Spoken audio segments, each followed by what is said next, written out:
Hello, today I'm going to be reading Harry Potter and the Sorcerer's Stone, Chapter 12, The Mirror of Erised.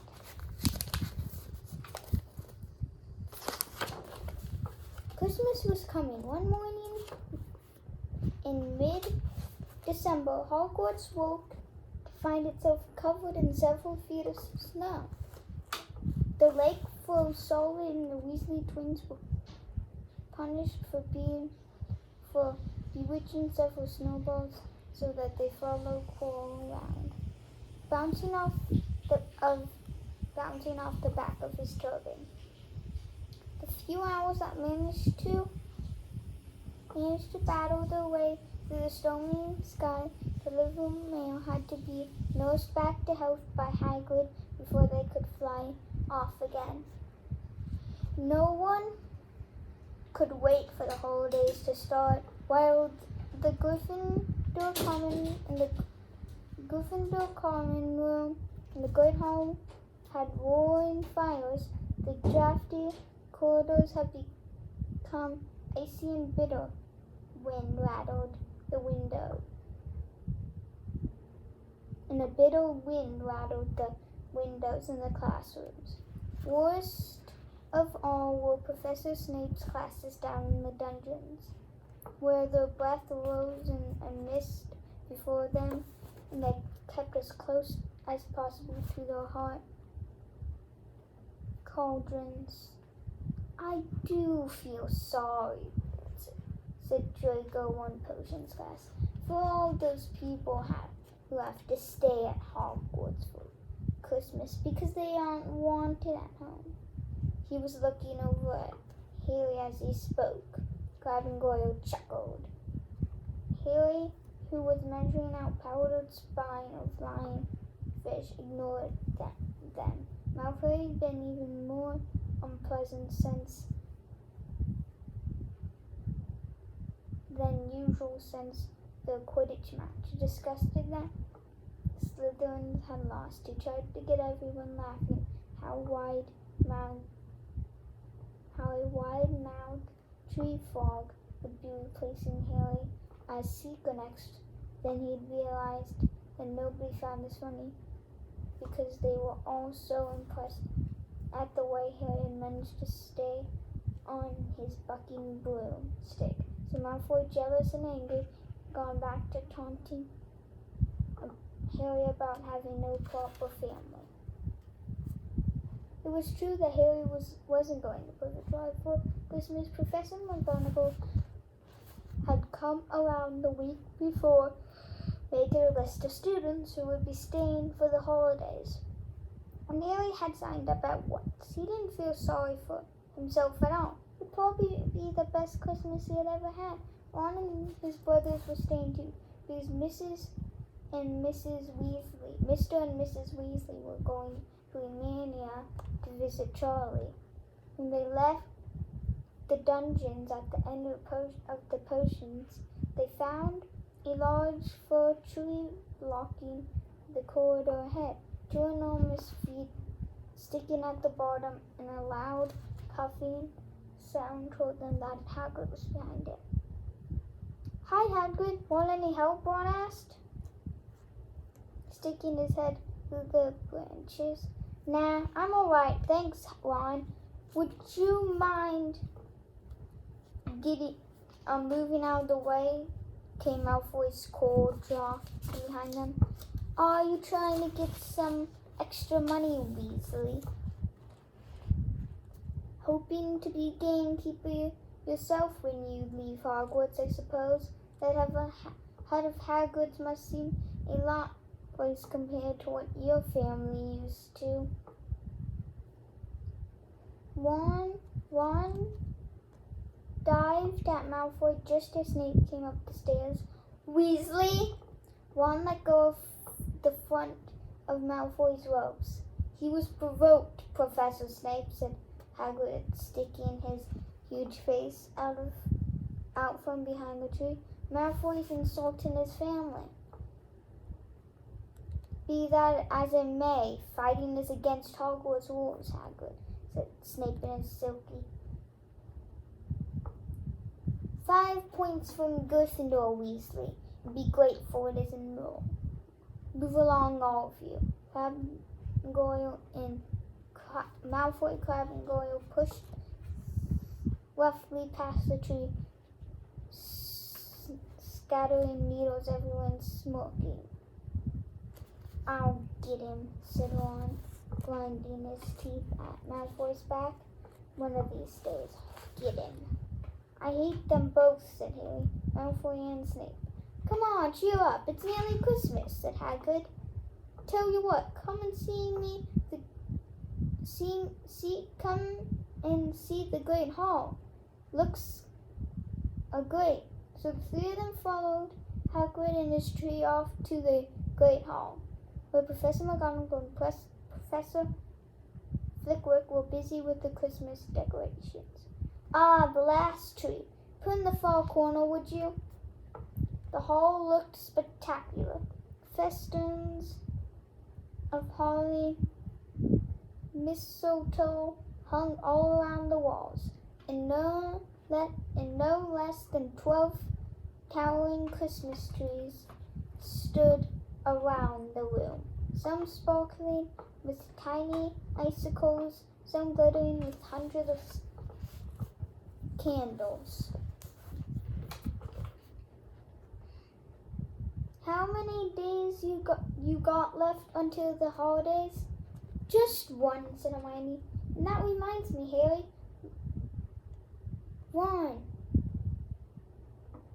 Ron, we've got a half an hour before lunch. We should be in the library.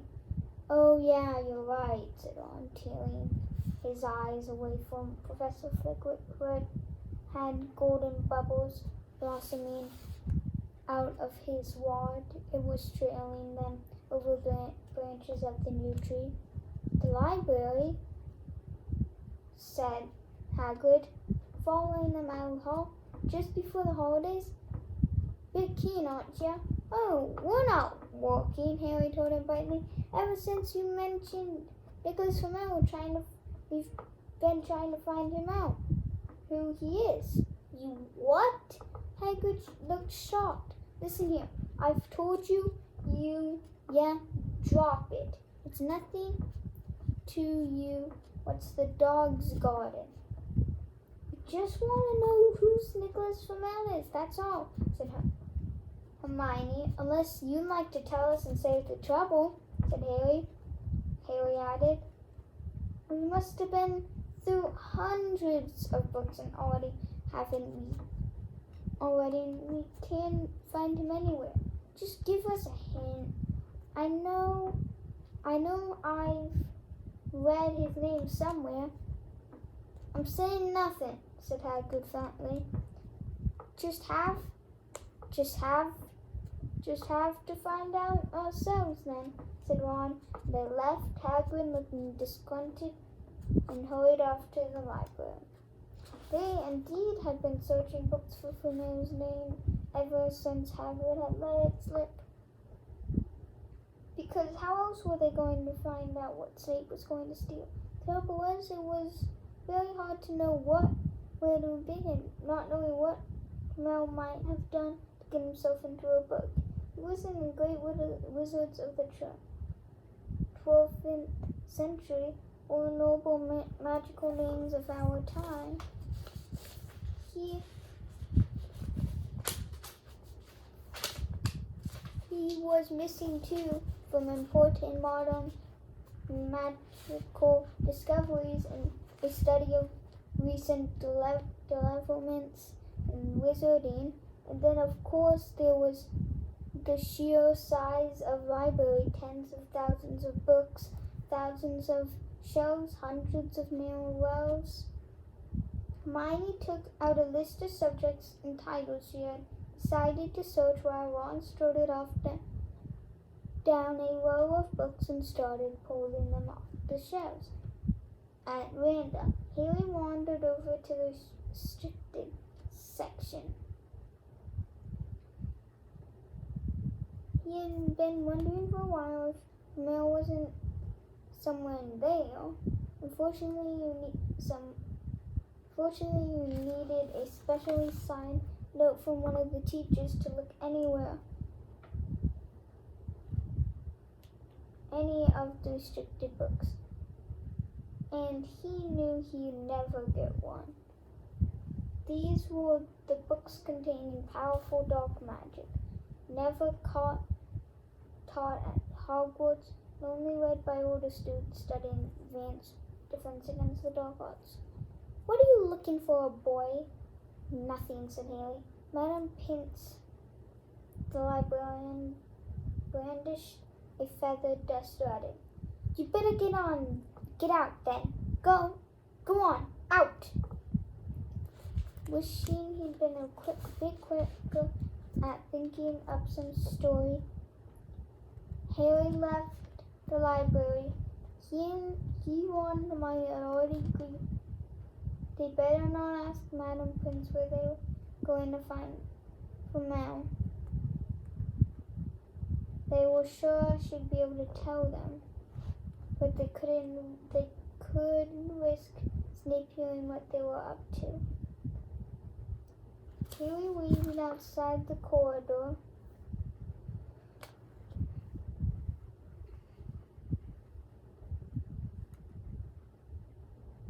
See if the other two had found anything, but he wasn't very hopeful. They'd been looking for 2 weeks after all, but as they only had an odd moments between lessons, it wasn't surprising they found nothing. What they really needed was a nice long search without Madame Pince breathing down their necks. 5 minutes later, Ron and Hermione joined him, shaking their heads. They went off to lunch. "You'll keep looking while I'm away, won't you?" said Hermione. "And send me an owl if you find anything. And you could ask your parents if they know who Flamel is. It'll be safe to ask them. Very safe, as they're both dentists," said Hermione. Once the holidays started, Ron and Hermione were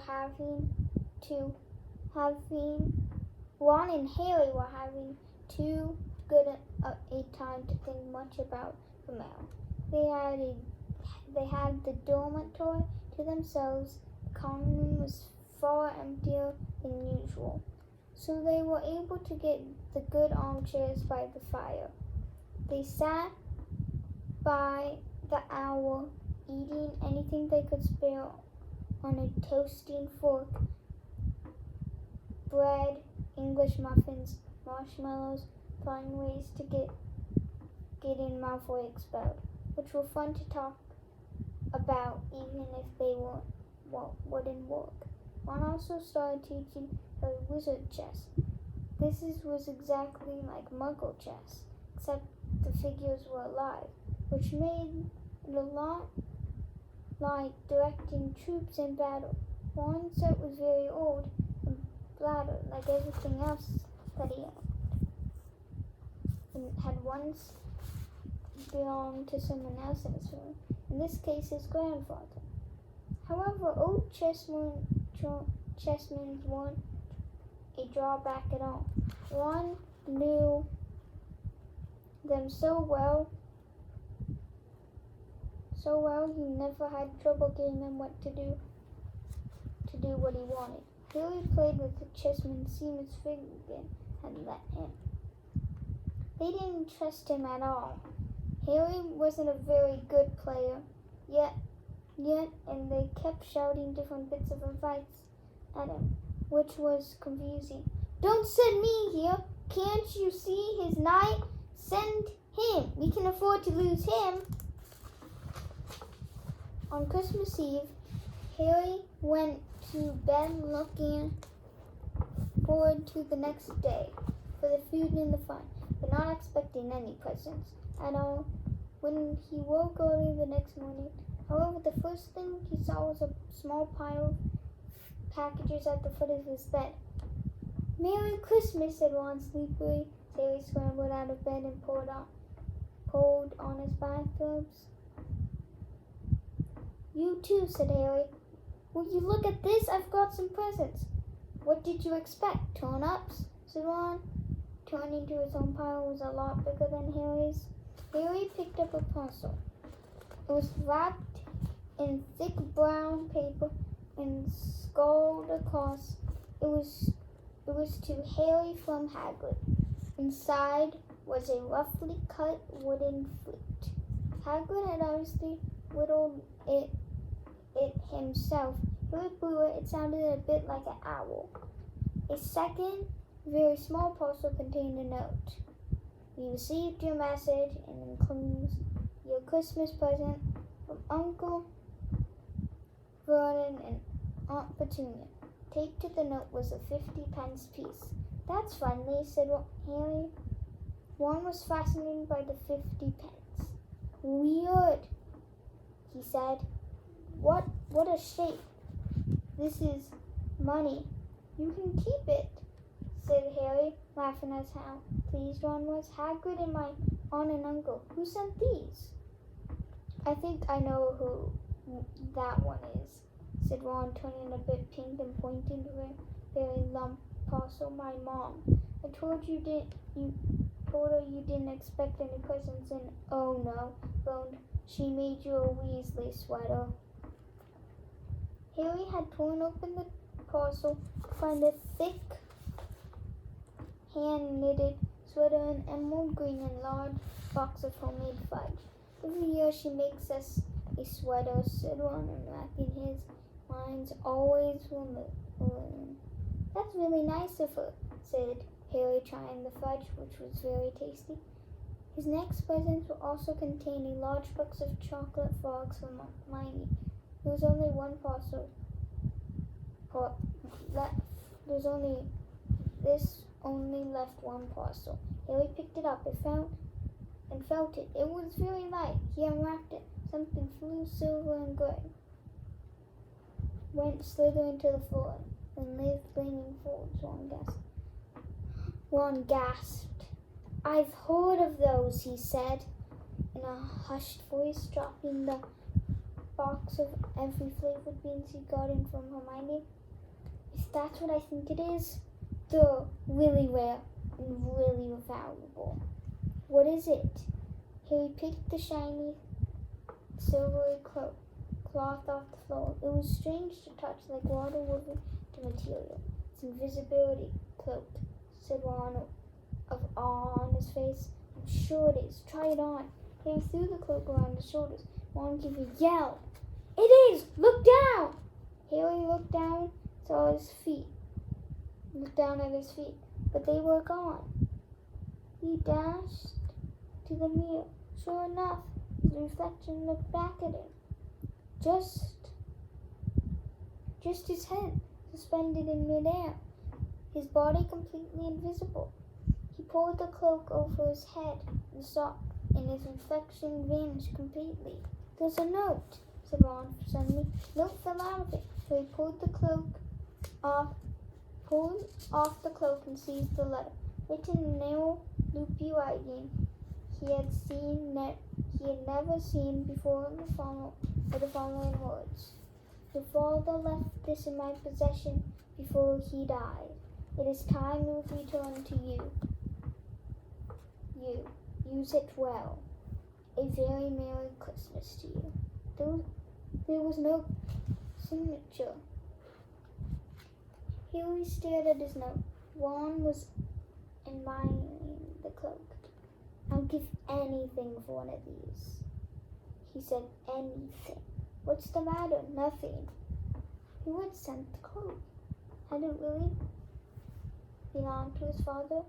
Before he could say anything or think anything else, the dormitory door was flung open and Fred and George Weasley bounded in. Harry stuffed the cloak quickly out of his sack. He didn't feel like sharing it with anyone else yet. Merry Christmas! Hey, look! Harry's got a Weasley sweater too. Fred and George were wearing blue sweaters, and one with large F and one with a G. Harry's is better than ours, though, said Fred, holding up Harry's sweater. She obviously makes more effort if you're not in the family. Why are you not wearing yours, Ron? George demanded. Come on, get it on. They're lovely and warm. I hate maroon, Ron moaned half-heartedly as he pulled it over his head. You haven't got a letter on yours, George. I suppose she thinks you don't forget your name. But we're not stupid. We know we're called Greg and Forge. What's all this noise? Percy Weasley stuck his head through the door, looking disapproving. Clearly gone halfway through his unwrapping with his parents' presents, as he too carried a lumpy sweater over his arm, which Fred seized. P for prefect. Get on, Percy. Come on. We're all wearing ours. Even Harry got one. I don't want, said Percy thickly as the twins forced the sweater over his head, knocking his glasses askew. And you're not sitting with the prefects today either, said George. Christmas is a time for family. The frog marched Percy from the room, his arms pinned to his side by his sweater. Harry had never in all his life had such a Christmas dinner. 100 fat roast turkeys, mountains of roast and boiled potatoes, platters of chipotales,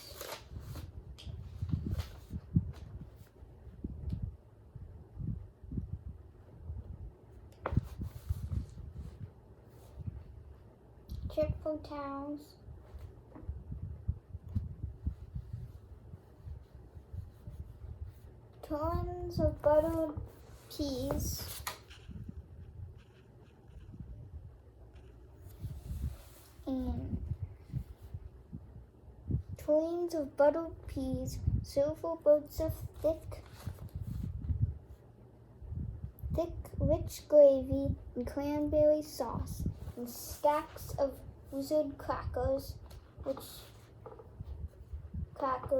every few feet along the table. These fantastic party favors were nothing like the feeble Muggle ones that the Dursleys usually brought, with their little plastic toys, flimsy paper hats inside. Harry pulled a wizard cracker with Fred, and it didn't just bang, went off with a blast like a cannon, and engulfed them all in a cloud of blue smoke. Right from the inside exploded a rare animal's hat and several live white mice. Up at the high table, Dumbledore had swapped his pointed wizard hat for a flowered bonnet, and was chuckling merrily at a joke Professor Flitwick had just read him. Flaming Christmas pudding followed the turkey. Percy nearly broke his teeth on a silver sickle embedded in his slice. Harry watched Hagrid getting redder and redder in his face as he called for more wine, finally kissing Professor McGonagall on the cheek, who, to Harry's amazement, giggled and blushed, her top hat lopsided. When Harry finally left the table, he was laden down with a stack of things out of the crackers, including a pack of non-explodable luminous balloons, a grow-your-own warts kit, and his own new wizard's chess set. The white mice had disappeared, and Harry had a nasty feeling they were going to end up as Mrs. Norris's Christmas dinner. Harry and the Weasleys spent a happy afternoon having furious snowball fight on the grounds, then cold, wet, and gasping for breath, they returned to the fire in the Gryffindor common room, where Harry broke in his new chess set by losing spectacularly to Harry.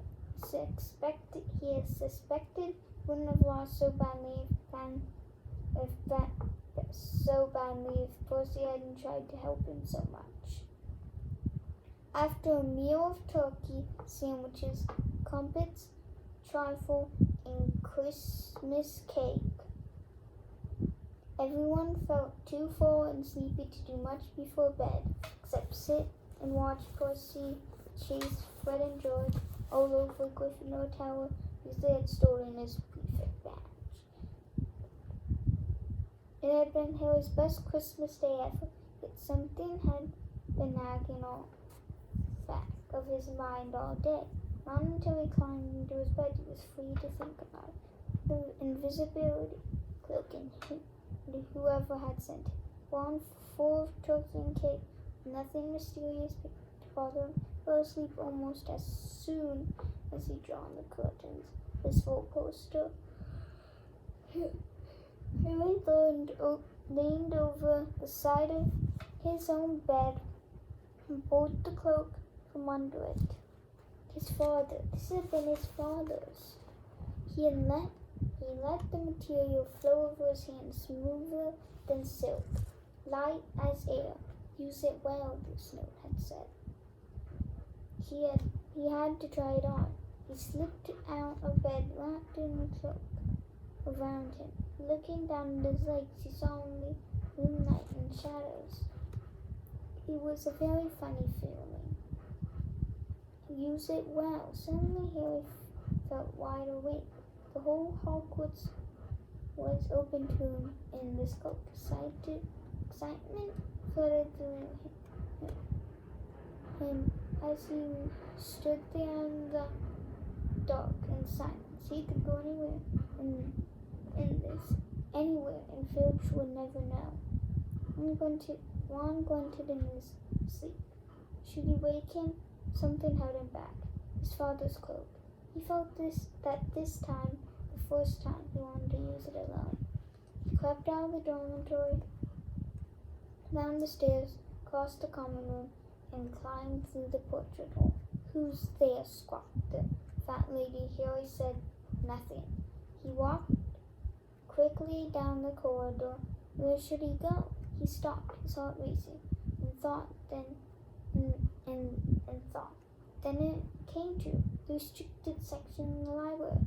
Be able to read as long as he liked, as long as it took to find out who Lammer was. Set off, drawing the invisibility cloak tight around him as he walked. The library was pitch black and very eerie. Harry lit the lamp to see his way along the rows of books. The lamp looked as if it was floating along mid-air, and even though Harry could feel his arm supporting it, the sight gave him the creeps. The restricted section was right at the back of the library. Stepping carefully over the rope that separated these books from the rest of them, he held up his lamp to read the titles. They didn't tell him much. The peeling, faded gold letters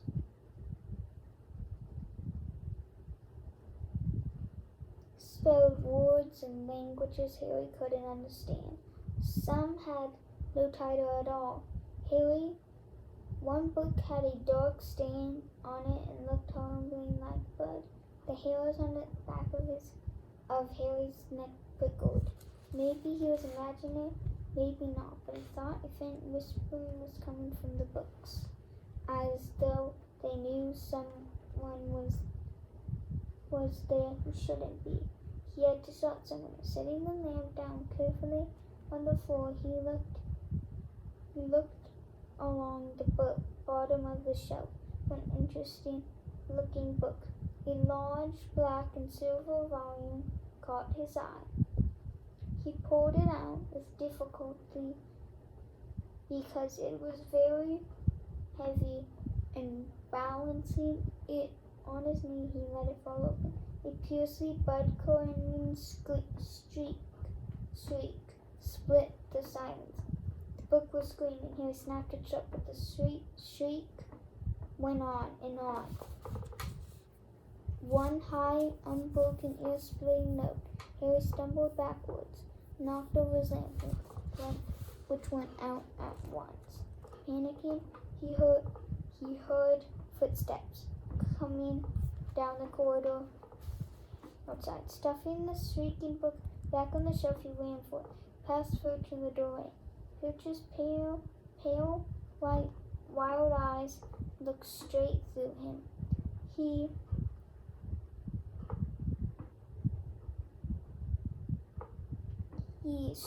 shrieked, and Harry slipped under Filch's outstretched arm and streaked off up the corridor. The book's shrieks still ringing in his ears. He came to a sudden halt in front of a tall suit of armor. He had been so busy of getting away from the library, hadn't paid attention up to where he was going. Perhaps because it was dark, he didn't recognize where he was at all. It was a suit of armor near the kitchens, but he knew he must be 5 floors above there. You asked me to come directly to you, Professor. If anyone was wondering at night, somebody's been in the library. Restricted section. Harry felt the blood drain out of his face. Wherever he was, Filch must know a shortcut, because his soft, greasy voice was getting nearer and nearer. To his order, it was Snape who replied. The restricted section? Oh, they can't be far. We'll catch them. Harry stood rooted to the spot as Filch and Snape came around the corner.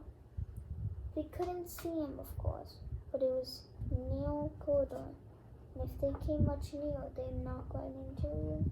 Cloak didn't stop him from being solid.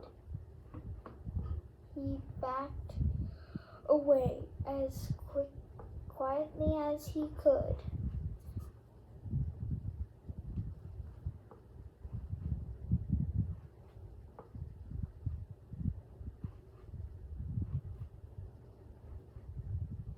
A door stood ajar to his left. It was his only hope. He squeezed through it, holding his breath, trying not to move it, and to his relief he managed to get inside the room without them noticing anything. They walked straight past him, and Harry leaned against the wall, breathing deeply, listening to the footsteps dying away. That had been close, very close. It was a few seconds before he noticed anything about the room he had hidden in. It looked like an unused classroom. The dark shapes of the desks and chairs were piled against the wall.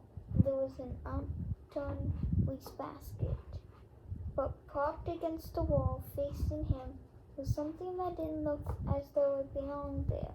Something that looked as if someone had just put there to keep it out of the way. It was a magnificent meal, as high as the ceiling, with an ornate gold frame. Standing on 2 clawed feet, there was an inscription carved around the top. Earest straw.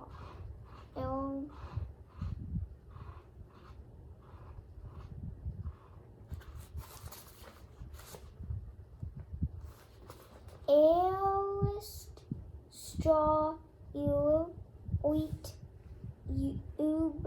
calf, or on whoosh. His panic fading now that there was no sound of Filch and Snape. Harry moved nearer to the mirror, wanting to look at himself but see no reflection again. he stepped in front of it. He had to clap his hands to his mouth to stop himself from screaming. He whirled around, his heart pounding far more fiercely than when the book had screamed. He had seen not only himself in the mirror, but a whole crowd of people standing right behind him. But the room was empty. Breathing very fast, he turned slowly back to the mirror. There he was, reflected in it, white scarred looking, and there, reflected behind him, at least 10 others. Harry looked over his shoulder, but still no one was there. Or they were all invisible too. Was he in a room full of invisible people? And this mirror trick was that it could reflect them invisible or not. He looked in the mirror again. A woman standing right behind his reflection was smiling at and waving at him. He reached out his hand and felt air behind him. If she was really there, touch her. Their reflections were so close together, but he felt only air. She and others existed only in the mirror. She was a very pretty woman, and she had dark red hair and her eyes. Her eyes were just like mine, Harry thought, edging a little closer to the glass. Bright green, exactly the same shape. But then he noticed that she was crying, smiling but crying at the same time. The tall, thin, black-haired man standing next to her put his arm around him. He wore glasses. His hair was very untidy. It stuck up at the back just like Harry's did. He was so close to his mirror that his nose was nearly touching that of his reflection. "Mum," he whispered. "Dad?" They just looked at him, smiling, and slowly Harry looked into the faces of the other people in the mirror. Saw other pairs of green eyes like his, others' noses like his, even a little old man who looked as though he had Harry's knobbly knees. Harry was looking at his family for the first time in his life. The Potter smiled and waved at Harry.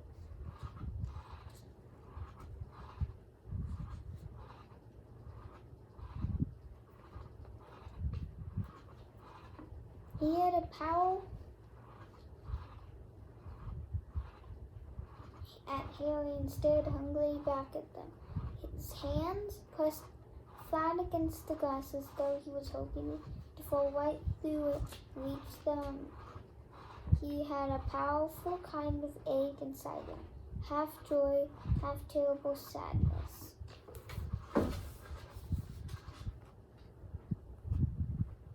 How long he stood there, he didn't know. The reflections did not fade, and he looked and looked until a distant noise brought him back to sense. He couldn't stay here. He had to find his way back to bed. He tore his eyes away from his mother's face, whispered, "I'll come back," and hurried from the room. "You could have woken me up," said Ron crossly. "You can come tonight. I'm going back. I want to show you the meal." "I'd like to see your Mom and Dad," Ron said eagerly. "And I want to see all your family. Oh, and I want to see all your family, the Weasleys. You'll be able to show me the other brothers and everyone. You can see them any old time," said Ron. "Just come around my house this summer. Anyway, maybe it only shows dead people. My house, dead people. Shame about not finding from there then, though. Have some bacon or something. Why aren't you eating anything? Harry couldn't eat. He had seen his parents. He's seeing them again tonight. He'd almost forgotten about them now. It didn't seem important anymore. He cared about what the three-headed dog was guarding. What didn't matter, Snape stole it. Really? Are you alright? What Harry feared most was that he might not be able to find the meal again. Ron opened the door to their door much slowly. The next night, they retracted Harry's route from the library, wandering around the dark passageways for nearly an hour. I'm freezing, said Ron. Let's forget and go back. No, Harry hissed. I know it's here somewhere. They passed the ghost of a tall witch by an opposite direction, but saw no one else. Just as Ron started moaning that his feet were dead with cold, Harry swallowed the suit of armor. It's here, just here, yes. They pushed the door open. Harry dropped the cloak from around his shoulders and ran into the mirror.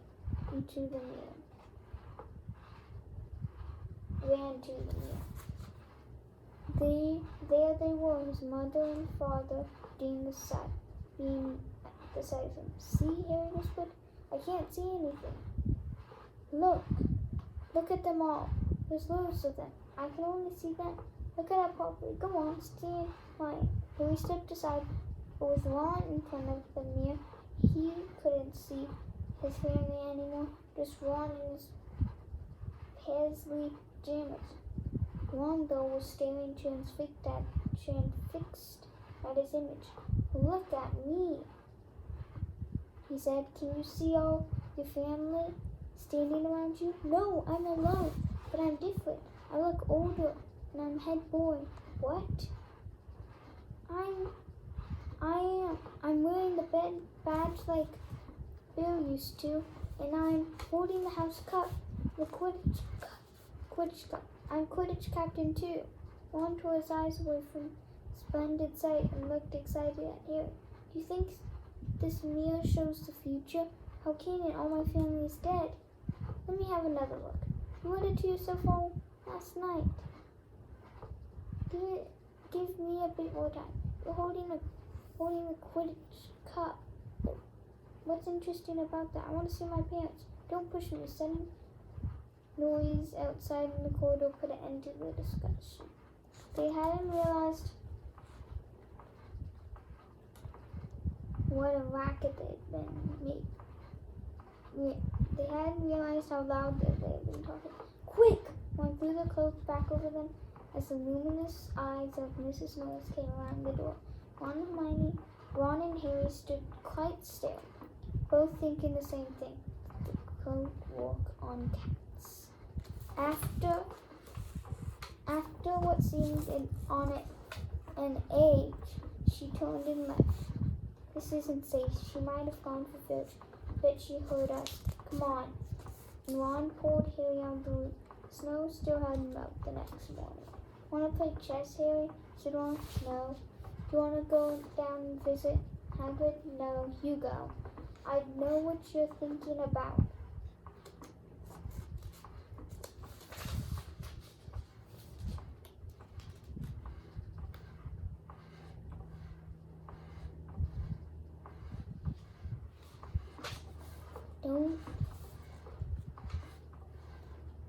I know what you're thinking about, Harry. Damn you.